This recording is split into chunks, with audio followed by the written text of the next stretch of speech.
بسم اللہ الرحمن الرحیم قل لا اسألکم علیہ اجرا الا المودۃ فی القربى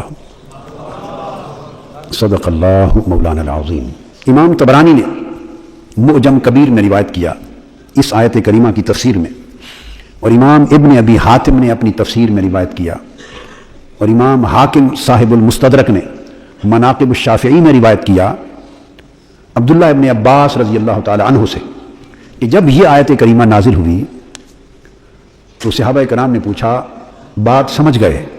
تو پوچھا یا رسول اللہ صلی اللہ علیہ وآلہ وسلم من قرابتک ہؤلاء الذین وجبت علینا مودتہم، یا رسول اللہ آپ کے وہ قریبی رشتے کون سے ہیں اور آپ کی وہ قرابت کن لوگوں کو حاصل ہے جن سے محبت اور مودت کرنا آپ ہمارے اوپر واجب قرار دے رہے ہیں، وہ قرابت کون سی ہے نشاندہی فرما دیں۔ قال علی و فاطمہ وابناہما، فرمایا وہ قرابت ہیں علی، فاطمہ اور شہزادے حسن اور حسین۔ رسول صلی اللہ علیہ وسلم نے فرمایا انی تارک فیکم ما ان تمسکتم بہ لن تضلوا بعدی، لوگوں میں تمہارے اندر دو چیزیں چھوڑے جا رہا ہوں، میں تمہارے اندر دو چیزیں چھوڑے جا رہا ہوں، اگر تم ان دونوں چیزوں کو مضبوطی سے تھامے رکھو گے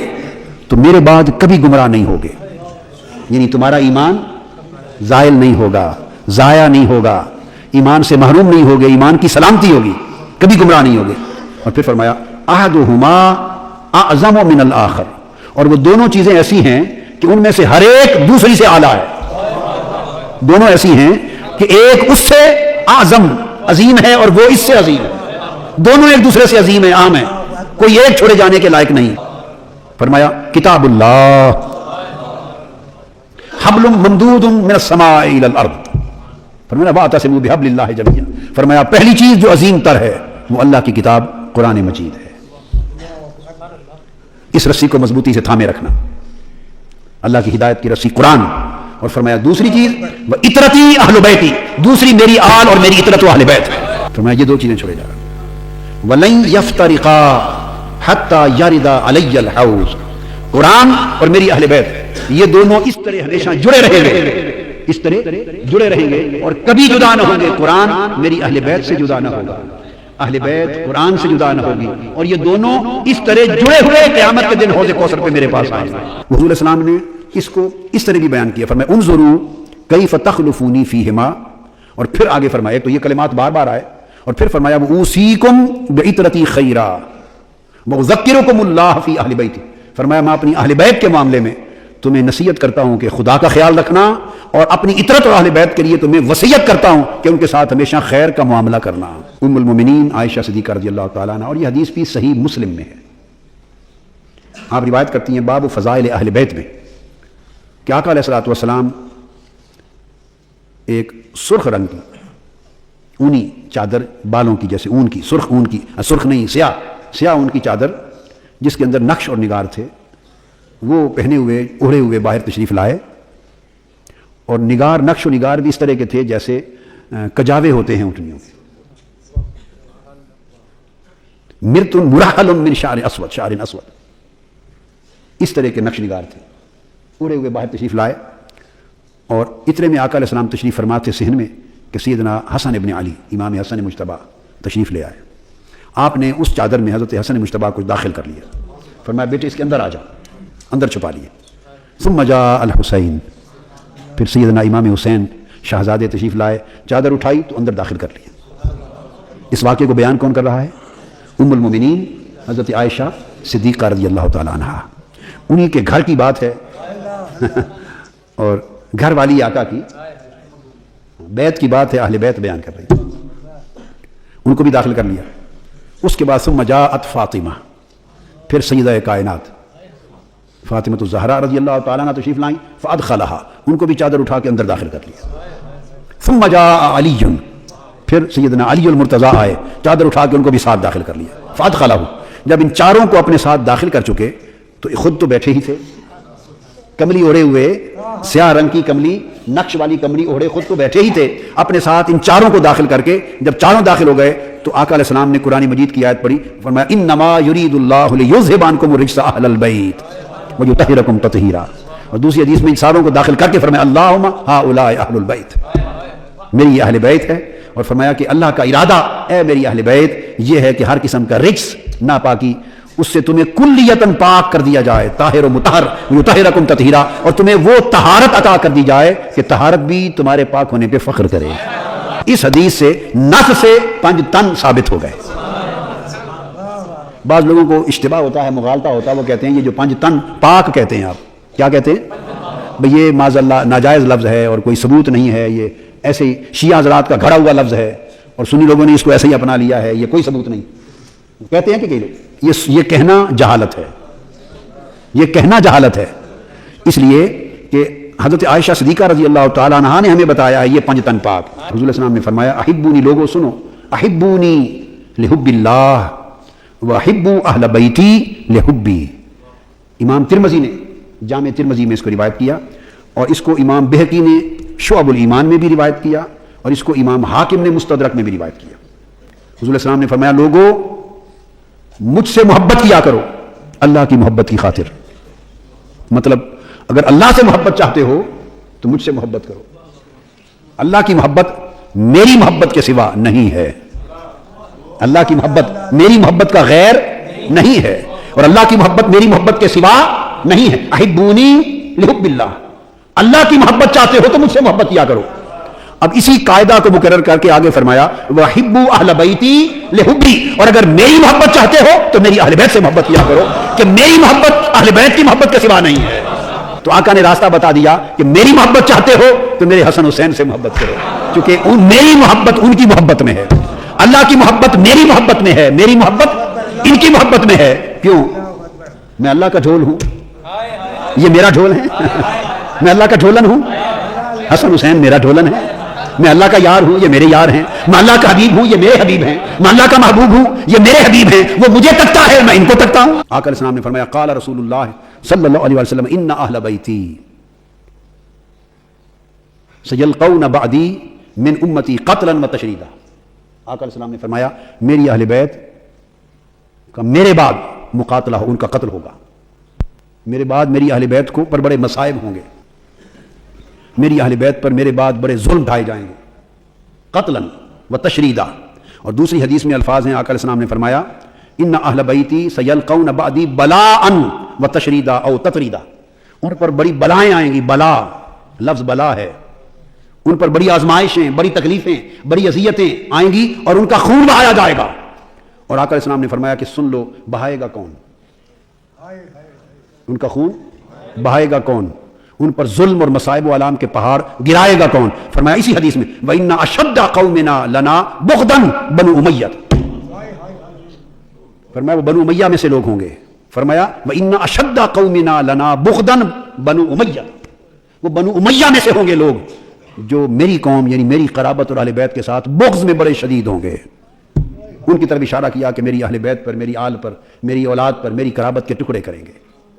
انہیں قتل کریں گے، ان کا خون بہائیں گے۔ تو پھر حضور علیہ السلام نے فرمایا جسے امام ابن کثیر نے اس حدیث کو البدایہ والنہایہ میں رقم کیا ہے، تخریج کی، فرمایا قیامت کہ میری امت میں عدل کا امر قائم رہے گا، اور پہلا شخص جو اس عدل کے امر کو، میرے دین کے امر کو تباہ و برباد کرے گا، فرمایا وہ بنو امیہ کی بات کی تھی، پھر فرمایا وہ پہلا شخص ہوگا یقال لہ یزید، اس کا نام یزید ہوگا۔ اور آقا علیہ السلام نے فرمایا صحیح بخاری کے اندر ہے، کیا؟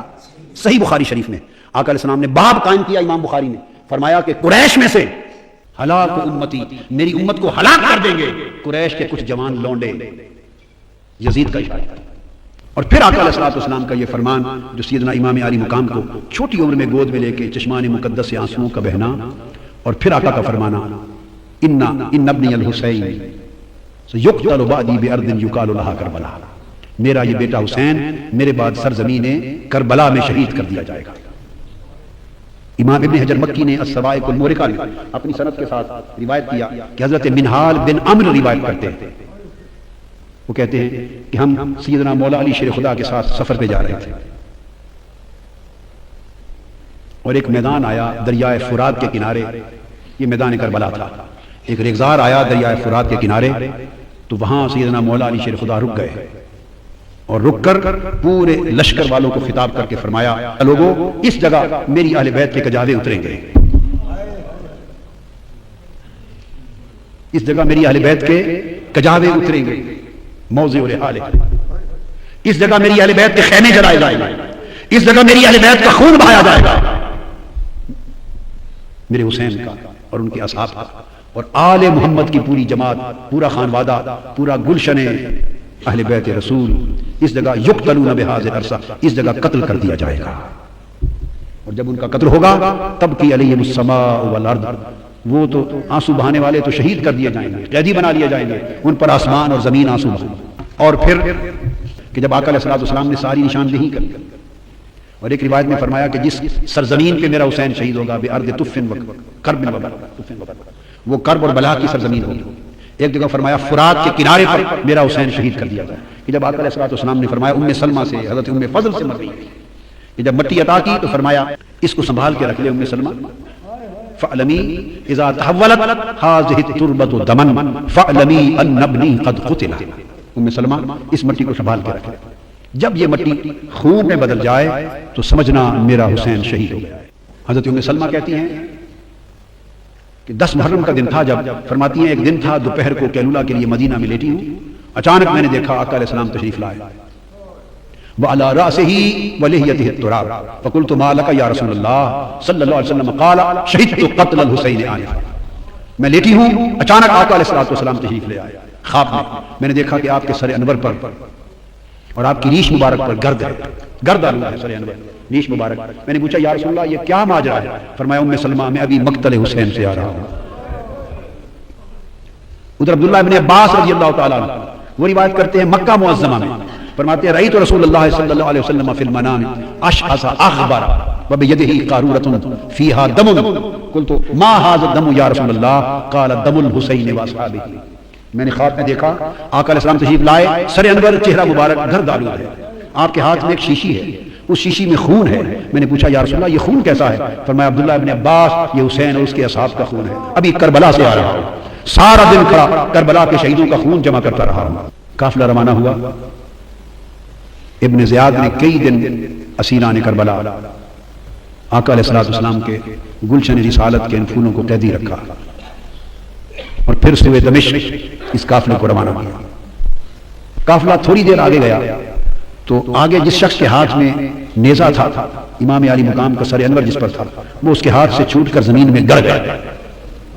انہوں نے کوشش کی کہ اس نیزے کو اکھاڑ کے آگے چلے، پر نیزہ ایسا جمع کہ اس کی پوری طاقت کے باوجود امام حسین کے سر انور آگے نہیں چلا۔ اس نے اور لوگوں کو بلایا، اوروں کو بلایا، بڑی کوشش کی، مگر امام حسین کے سر انور جس نیزے پر تھا وہ نیزہ آگے نہیں چلا، گڑا ہوا نیزہ ہلا نہیں۔ وہ پریشان ہو گئے، وہ سیدنا امام زین العابدین کے پاس گئے، یہ تو نہیں معلوم تھا کہ کیا ماجرا ہے، آپ کے بابا آگے نہیں چل رہے، ان کا سر انور آگے نہیں چلتا۔ ان کی آنکھیں آپ دیدہ ہو گئی، وہ اپنی ہمشیرہ اپنی پھوپھی سیدہ زینب کے پاس آئے، عرض کیا پھوپھی جان آپ ذرا اونٹوں کے کجاووں میں شہزادوں اور شہزادیوں کو گن لیں، لگتا ہے بابا جان کا کوئی شہزادہ یا شہزادی رہ گئی ہے، سر انور آگے نہیں چلتا، نیزہ گڑ گیا ہے۔ سیدہ زینب نے ایک ایک کا نام لے کر پوچھا، تسلی کی کہ سارے شہزادے شہزادیاں کجاووں میں تو ہیں۔ جب سیدہ سکینہ کا نام لیا تو جواب نہیں آیا، بار بار سکینہ سکینہ سکینہ کہا تو جواب نہیں آیا۔ جب جواب نہیں آیا تو وہ تڑپ اٹھی، اپنے کجاوے سے نیچے آ گئی اور کہنے لگی کہ حسین کی سکینہ رہ گئی ہے کہیں، شاید جہاں کجاوے قافلہ رکا تھا۔ اب رات کا وقت ہو گیا تھا، رات کے اندھیرے میں دوڑتی دوڑتی، شام کا وقت تھا، اندھیرا تھا، سایہ تھا، دوڑتی پیچھے پہنچی، اور آگے جو پہنچی تو اندھیرے میں دیکھا کہ کوئی نقاب پوش خاتون ہے اور سیدہ سکینہ کو گود میں لے کے بیٹھی ہے اور ان کو چومتی ہیں، اور سیدہ سکینہ اس نقاب پوش عورت کی گود میں میٹھی میٹھی زبان میں کربلا کی کہانی سنا رہی ہے۔ جیسے بچے کہانی سنتے ہیں اور سناتے ہیں، وہ واقعات سنا رہی ہیں کہ ہمارے ساتھ ایسا ہوا، پھر یہ ہوا، پھر بابا کے ساتھ یہ ہوا، پھر بھائی کے ساتھ یہ ہوا، وہ کربلا کی کہانی سنا رہی ہیں، اور وہ نقاب پوش خاتون سنتی بھی ہیں، چومتی بھی ہیں، روتی بھی ہیں۔ اتنے میں سیدہ زینب قریب پہنچی اور کھڑے ہو کے آواز دیتی ہیں کہ نقاب پوش خاتون اللہ آپ کا بھلا کرے، آپ نے ہماری بیٹی کو سنبھال لیا، ہم پہ بڑا احسان کیا ہے، اس بیٹی کو گود میں لے کر اللہ آپ کو اجر دے، بتائیں تو صحیح کہ آپ ہیں کون احسان کرنے والی؟ انہوں نے چہرہ انور سے نقاب پلٹا، فرمایا زینب بھول گئی ہو تمہاری ماں فاطمہ